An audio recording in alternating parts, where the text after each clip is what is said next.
Salut à tous, c'est Adrien de la chaîne Thinkify et dans cette vidéo j'aimerais vous parler de la dynamique sur les actions des entreprises dans le secteur des voitures électriques en ce moment. Je vous fais cette vidéo car pour moi certaines actions méritent leur prix mais d'autres pas du tout et je pense qu'il y a des pièges à éviter dans ce secteur et une certaine prudence à adopter. Dans un premier temps, on va regarder ensemble les nouvelles qu'il y a sur ce secteur, les entreprises qui ont explosé en bourse ces dernières semaines notamment. Et dans la deuxième partie, on reviendra sur Tesla et pourquoi je suis investi dans l'entreprise. Je vous parlerai des derniers catalystes que je vois et si l'analyse que j'avais faite il y a 4 mois, est-ce qu'elle est toujours d'actualité en termes de chiffres, etc. Juste avant de commencer, je tiens aussi à vous préciser que je fais cette vidéo car je crois sincèrement au futur du véhicule électrique et du véhicule autonome. Cependant, d'un point de vue pur de l'investisseur, je vois aussi des pièges et je pense qu'il faut adopter une certaine prudence. D'ailleurs, j'ai moi-même une exposition aux entreprises dans les véhicules électriques et j'ai conscience que c'est un marché en évolution rapide avec de la concurrence et je passe beaucoup de temps à rechercher les entreprises avant d'investir car au final, je suis le seul responsable si je perds de l'argent, d'ailleurs comme tout investisseur. Alors en ce moment dans le monde de la bourse, on entend beaucoup parler des entreprises de véhicules électriques. Vous avez notamment Lucid qui a explosé en bourse cette dernière semaine parce qu'ils ont livré quelques voitures.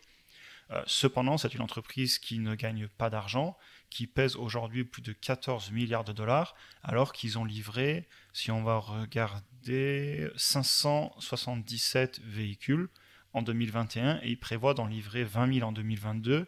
Et encore ça, c'est pas certain parce que produire 20 000 véhicules, c'est pas si simple que ça. Et pour l'instant, ils n'ont jamais prouvé qu'ils étaient capables de produire des véhicules.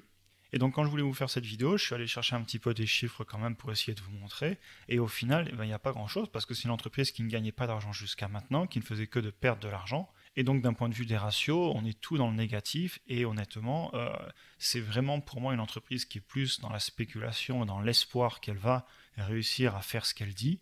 Mais pour l'instant, ils n'ont pas prouvé grand-chose. Ils ont livré quelques véhicules, mais on est sur des volumes de prototypes. On n'est pas du tout sur des volumes de production de masse. Alors maintenant, sur une autre entreprise qui est très hype en ce moment, on a Rivian qui vient de rentrer en bourse. Alors Rivian, ils font des véhicules électriques aussi et c'est une entreprise qui est soutenue notamment par Amazon et Jeff Bezos. Et donc ils sont rentrés en bourse et comme ils le disent ici, c'est l'entreprise en bourse aux États-Unis la plus chère qui n'a pour l'instant strictement rien vendu. Donc ils n'ont pas livré un seul véhicule. En termes de revenus bruts, ils ont strictement rien. Cependant, si vous allez voir leur capitalisation boursière, ils valent déjà plus de 113 milliards de dollars. Donc si vous voulez, moi j'ai rien contre cette entreprise. C'est certainement une entreprise qui va réussir, du moins je le souhaite pour les gens qui investissent dedans, et même de façon générale pour l'avancée des véhicules électriques et des véhicules autonomes, j'espère que l'entreprise va réussir. Cependant, d'un mon point de vue, qui est un point de vue d'investisseur pour mettre de l'argent dans l'entreprise, je ne peux pas prendre un pari sur une entreprise qui n'a strictement rien prouvé et qui a déjà une valorisation, une capitalisation boursière de plus de 110 milliards de dollars. Alors une troisième raison pour laquelle on entend beaucoup parler en ce moment des véhicules électriques, c'est parce que dans le plan de relance d'infrastructures aux États-Unis qui a été demandé par Joe Biden et qui a été voté, on a une grosse partie infrastructure de recharge. Et d'ailleurs, Biden a visité la semaine dernière General Motors à Détroit. Et ils essaient vraiment de soutenir la transition vers les voitures électriques. Donc aussi, c'est pour ça qu'on en entend beaucoup parler. Et d'ailleurs, on en a aussi beaucoup entendu parler parce qu'ils ne veulent soutenir que les entreprises avec des unions, donc que les entreprises avec des syndicats. Et du coup, ça a fait beaucoup de bruit parce que Tesla n'a pas de unions. Et donc du coup, ils ne vont pas recevoir d'aide de la part du gouvernement. Et d'ailleurs, ils n'ont même pas été cités par Joe Biden comme une entreprise qui essayait d'accélérer la transition vers les véhicules électriques. Et donc forcément sur Twitter, etc., ça a fait beaucoup de bruit. Donc voilà, de façon générale, en ce moment, les entreprises dans le véhicule électrique sont beaucoup discutées en bourse. Vous avez aussi en Chine Xpeng et NIO et BYD qui font aussi des véhicules électriques et que les actions ont pas mal bougé en ce moment. Donc voilà, c'est un secteur qui vraiment bouge pas mal en ce moment. Et pour moi, il faut faire attention parce que mettre de l'argent dans Lucid ou dans Rivian, pour moi, c'est pas de l'investissement. Après, si vous êtes trader, allez-y, allez vous faire plaisir. Si vous regardez les courbes, ça monte, ça baisse. De la même façon sur Lucid, si vous êtes trader et que vous avez acheté ici, félicitations à vous. Mais pour moi, c'est pas un investissement et c'est pour ça que je reste très prudent et que je vous fais cette vidéo.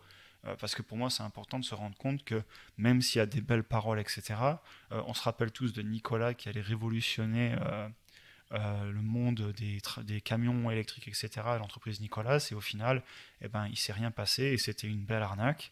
Et il y a beaucoup de gens qui ont perdu de l'argent dessus. Très bien, donc maintenant passons à la deuxième partie de la vidéo et on va parler un petit peu plus de Tesla.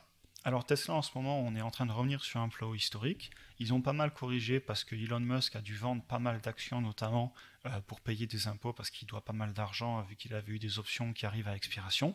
Moi personnellement, j'ai une position avec 5 actions avec un coût moyen à 688$, ce qui me fait une hausse, on voit, de pas loin de 64-65%. Et à l'époque, du coup, je vous avais fait une analyse détaillée de l'entreprise où je vous avais mis tous mes chiffres et on va revenir un petit peu dessus pour voir si on est toujours en ligne. Et je vais aussi vous partager pas mal de catalystes qui pour moi sont importants dans le futur de cette entreprise. Alors déjà, si on va regarder les ventes de Tesla pour voir s'ils sont toujours en ligne avec les prévisions, déjà si on voit quelques articles, on se rend compte notamment par exemple qu'en septembre, la Tesla Model 3 était la voiture la plus vendue en Europe. Et de façon générale, dans d'autres secteurs aussi, on a une grosse dynamique sur la vente des Tesla. Par exemple aussi en Chine, on voit que maintenant le marché chinois représente 50% de la taille du marché américain pour Tesla. Et d'ailleurs, ça s'est très bien reflété dans les ventes de Tesla. Si on va voir les revenus nets, donc le net income, on se rend compte que trimestre en trimestre, effectivement, on est bien en train d'augmenter. Donc les ventes augmentent et le résultat net de l'entreprise augmente. Donc pour l'instant, ça me rassure sur mon analyse. Vous voyez, à l'époque, j'avais estimé qu'en 2021, on vendrait presque 1 million de véhicules et on est en route pour le faire chez Tesla. On avait regardé ce qu'on avait vendu en 2020 et ensuite, j'avais extrapolé les ventes de véhicules sur les années suivantes et comme on va le voir un petit peu plus tard, il y a tellement de commandes que Tesla a même du mal à suivre la demande. Ça, on va le voir un petit peu plus tard. Donc voilà, mon analyse en tout cas pour l'instant, elle tient la route, elle me confirme que j'ai eu raison d'investir, surtout qu'à l'époque à 688$, ça veut dire qu'en 2025, en théorie, je vais me retrouver avec un PI de 21, ce qui pour moi ne sera pas du tout le cas parce que l'entreprise aura encore un fort potentiel de croissance. Donc pour l'instant, je confirme mon achat, je ne vais pas en racheter de suite, cependant, évidemment, si l'action venait à recorriger massivement, par exemple de 30% et qu'on revenait sur les niveaux entre 600, 700, aller jusqu'à 800$, j'hésiterai pas une seule seconde à venir en racheter parce que ma bull cases, donc ma théorie à l'achat, elle est vraiment toujours positive et on voit que mes chiffres pour l'instant, on est en voie de les respecter. Donc cette analyse complète que j'avais fait à l'époque, je vais vous la mettre si vous voulez en lien dans la vidéo et comme ça, n'hésitez pas à aller la voir à la fin de celle-ci si vous voulez voir pourquoi à l'époque j'avais décidé d'investir dans cette action. Très bien, donc maintenant on va passer à certains catalystes que je vois sur l'entreprise qui pour moi sont assez intéressants et qui ne sont pas toujours évoqués ou du moins par-ci par-là, mais j'ai vraiment essayé de vous regrouper beaucoup de points qui pour moi sont des points positifs pour Tesla à venir dans les années qui arrivent. Alors tout d'abord, on voit que maintenant un véhicule sur 5 vendu en Europe est un véhicule électrique. Moi personnellement, je me rappelle il y a encore un an ou deux, quand je parlais avec plein de personnes dans mon entourage, tout le monde me disait oui, l'électrique c'est pas possible, tu peux pas charger ton véhicule, si tu veux faire plus de 100 km c'est la fin, etc. On n'y croit pas du tout, ça arrivera jamais. Et il y a encore beaucoup de gens qui disent ça, mais il y a quand même beaucoup de gens qui sont en train de changer d'avis, puis qu'on se rend compte qu'une voiture sur 5 est maintenant vendue en électrique en Europe, et pour moi ça va ne faire qu'augmenter. De la même façon, si vous avez entendu il y a quelques mois, l'Europe est en train de parler d'interdire les véhicules thermiques en 2035. Alors on ne sait pas si ça va avoir lieu. Et évidemment, tous les lobbies vont pousser contre parce que tous les anciens fabricants de voitures historiques vont avoir d'énormes problèmes à rentabiliser leurs usines de moteurs électriques qui vont tout simplement fermer. Il y a des dizaines, voire des centaines de milliers d'emplois à la clé, donc ça va faire du bruit. Cependant, pour moi, on ne peut pas aller contre le changement. Ce que je veux dire, c'est qu'une fois qu'on a essayé un véhicule électrique, et si en plus dans le futur on rajoute à ça la composante véhicule autonome, c'est très dur de revenir en arrière. Je pense que toute personne qui essaie une voiture électrique n'a plus envie d'avoir une voiture à essence, tout simplement parce que c'est plus confortable, plus silencieux, c'est bien plus performant, vous avez de nombreux avantages, la voiture vous pouvez la chauffer avant de rentrer dedans, vous n'avez pas besoin d'allumer le moteur pour dégivrer, vous combattez aussi la pollution, puisque ok certes il faut recycler les batteries et ils y travaillent, mais en attendant vous ne relâchez pas de gaz via le pot d'échappement, etc. Donc vraiment pour moi c'est difficile d'aller contre le changement et je pense que les véhicules électriques sont le futur. Évidemment ce n'est que mon avis et ça n'engage que moi, mais ici je suis là pour vous partager ma vision des choses en tant qu'investisseur et vous expliquer pourquoi j'investis dans ces entreprises. Très bien, donc maintenant on va regarder un autre catalyse dont je vous parlais juste avant, et il s'agit qu'on commence à avoir de plus en plus de voitures électriques en location.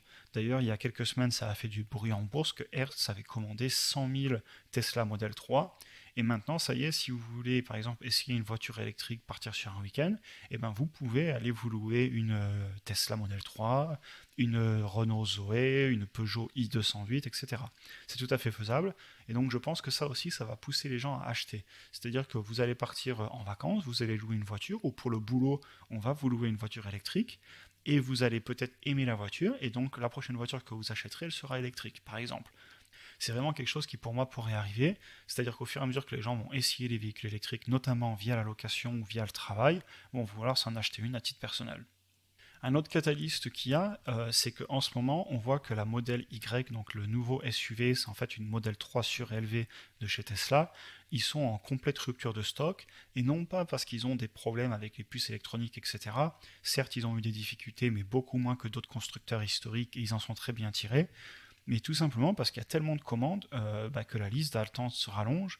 Et tout à l'heure, je suis allé voir en Europe, si vous commandez une Model 3 pour l'Europe, une Model Y pour l'Europe, vous ne l'aurez pas avant juin 2021 et elle viendra de Chine parce que l'usine de Berlin n'a pas encore ouvert. Elle devrait ouvrir dans 6 à 12 mois. Ensuite, dans les autres catalystes, on a aussi le Cybertruck. Alors en France, on n'en parle pas beaucoup parce que les pick-up, c'est pas forcément quelque chose de très populaire en Europe. Cependant, aux États-Unis, c'est quelque chose qui va certainement être énorme. Je pense qu'ils vont le vendre beaucoup. C'est un véhicule complètement révolutionnaire qui a d'ailleurs même pas de peinture, par exemple. Il est complètement en stainless steel. Et ça, c'est vraiment quelque chose qui représente Tesla. Ils sont constamment dans l'innovation et ils essaient vraiment de tout en disrupter. Donc en faisant un véhicule qui va être en acier inoxydable, pas besoin de peinture. Aussi un véhicule avec la structure de la voiture qui sera en fait par les batteries qui sont mis en nid d'abeille dans une structure, et donc la rigidité de la voiture est obtenue via les batteries et non pas via une structure à l'ancien en aluminium par exemple. Ils ont aussi ce qu'ils appellent les gigapresses, donc ça veut dire qu'ils pressent l'avant et l'arrière de la voiture en injection directement avec de l'aluminium en fusion et non plus avec de la soudure.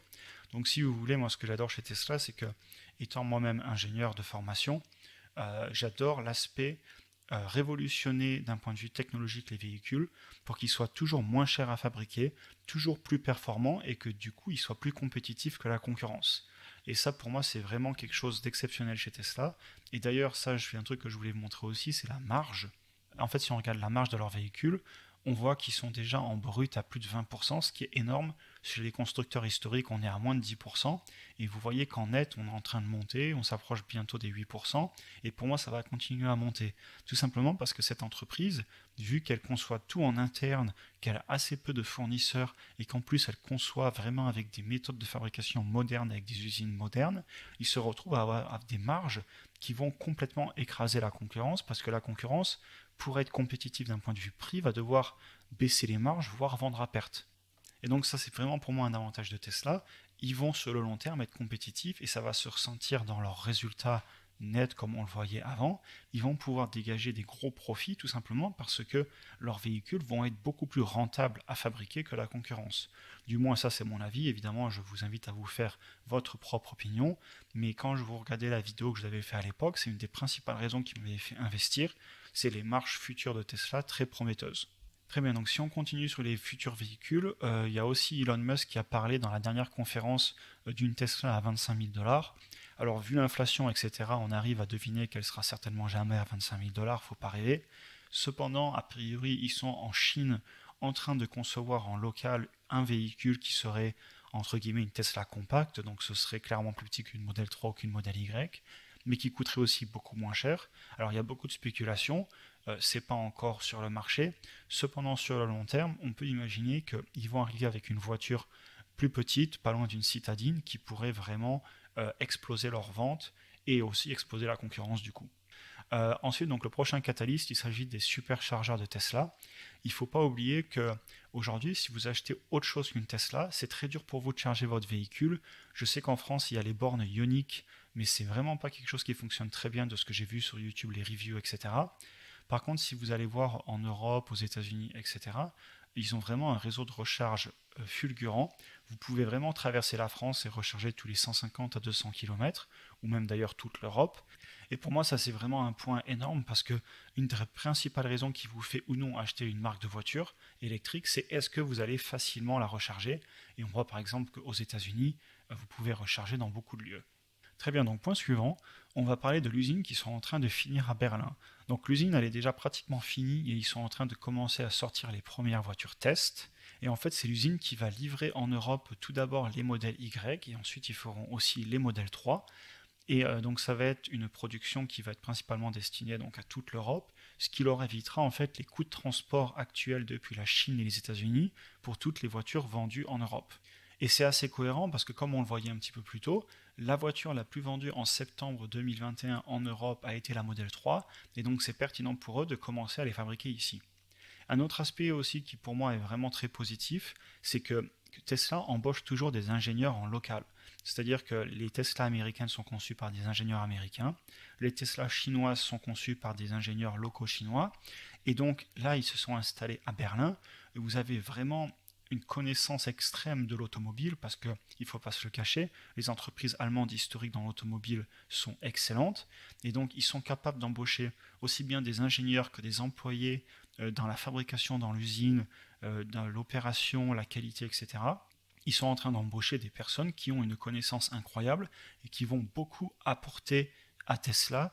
Et donc je ne serais pas du tout étonné qu'ils aient des innovations aussi bien dans les usines que dans les bureaux d'études, que même dans la qualité, la peinture, etc., qu'ils puissent plus tard réexporter aux États-Unis et en Chine par exemple, parce qu'ils vont en interne à Berlin dans leur usine innover, comme ils le font dans toutes leurs usines, et pour moi c'est quelque chose de vraiment positif, parce que du coup l'entreprise apprend des différentes cultures et des différents marchés pour devenir toujours plus forte. Et donc pour continuer, ils sont aussi en train de construire une énorme usine à côté de Austin au Texas. Alors cette usine, c'est l'usine qui devrait sortir notamment les Cybertruck, donc les pick-up, et aussi les futurs camions Tesla. Donc c'est une usine énorme, encore plus grosse que celle de Berlin. D'ailleurs, c'est leur plus grosse usine d'un point de vue du footprint, donc d'un point de vue des mètres carrés au sol. Et pareil, cette usine pour moi qui devrait sortir ses premiers véhicules en 2022-2023, c'est vraiment une usine qui va leur permettre d'exploser aux États-Unis, notamment comme je vous le disais plus tôt avec leur pick-up qui pour moi devrait être un vrai succès commercial. Ok, donc maintenant on va passer aux deux derniers catalystes puis j'en aurai fini avec cette vidéo. Alors tout d'abord pour la conduite autonome, même si Tesla, leur FSD, donc leur Full Self Driving, il est toujours en bêta, il y a toujours des problèmes, etc. Moi, au-delà de ça, je ne sais pas si c'est Tesla ou un autre qui va réussir à faire le véhicule autonome. Par contre, ce qui me plaît, c'est qu'ils poussent les gens dans leur retranchement et tout le monde est obligé de se lancer dans le développement de la conduite autonome, tout simplement parce que sinon, la concurrence, quand vous êtes la concurrence, vous allez vous faire bouffer si vous innovez pas autant que Tesla ou que Google avec Waymo, par exemple. Et donc moi, ce que j'apprécie énormément, c'est que même si on ne sait pas si ça va être Tesla ou Google, ou d'ailleurs s'il y aura plusieurs fabricants de véhicules autonomes, enfin de logiciels de véhicules autonomes, mais pour moi c'est positif parce que quand vous aurez des véhicules qui vont se conduire tout seuls dans peut-être 10 ans, je ne sais pas, surtout le temps que les États fassent des régulations pour que ce soit toléré sur les routes, je pense que vous n'achèterez plus dans le futur de voitures qui ne se conduiraient plus toutes seules, dans 10 ou 15 ans. Et donc pour moi c'est le futur, et ça me rassure énormément que Tesla investissent beaucoup d'argent là-dedans. Et d'ailleurs, ce qui me rassure, c'est que ce n'est pas les seuls à se lancer dans la conduite autonome. D'ailleurs, la semaine dernière, et c'est le dernier point que je voulais vous montrer, Apple a annoncé qu'ils avaient en effet un projet de véhicule qui se conduisait de façon totalement autonome. Et donc, connaissant Apple, quand ils se lancent dans un projet, c'est pas pour jeter de l'argent par les fenêtres. Et donc, si Apple annonce qu'ils sont en train de travailler sur un véhicule qui se conduirait tout seul, eh ben, pour moi, c'est que c'est vraiment l'avenir. Alors, est-ce que c'est eux qui vont réussir? Est-ce que ce sera Apple, Tesla? Est-ce que ce sera General Motors, Renault, Peugeot, Volkswagen, Google avec Waymo? Ça, on ne sait pas. Mais moi, ce qui me rassure, c'est que j'ai de l'argent dans Google, j'ai de l'argent dans Apple, j'ai de l'argent dans Tesla, j'ai des ETF aussi qui couvrent d'autres entreprises du secteur. Et de façon générale, je suis persuadé que ceux qui vont réussir à faire ce changement vont exploser d'un point de vue des résultats et donc l'action va exploser en bourse.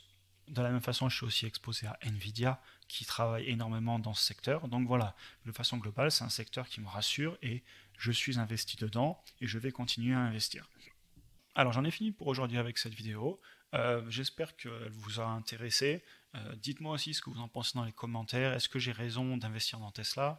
Est-ce que vous pensez que des entreprises comme Rivian et Lucid sont des entreprises risquées, ou est-ce que vous pensez au contraire que j'ai totalement tort et que ce sont les entreprises du futur et que j'ai raté quelque chose d'un point de vue de ce que j'ai lu sur ces entreprises? N'hésitez pas aussi à me donner des idées de prochaines vidéos. Moi, ça me pousse à vous en faire toujours plus et puis aussi à faire des sujets qui vous intéressent. Et donc sur ce, écoutez, comme à chaque fois, je vous souhaite une très bonne fin de journée et je vous dis à la prochaine vidéo.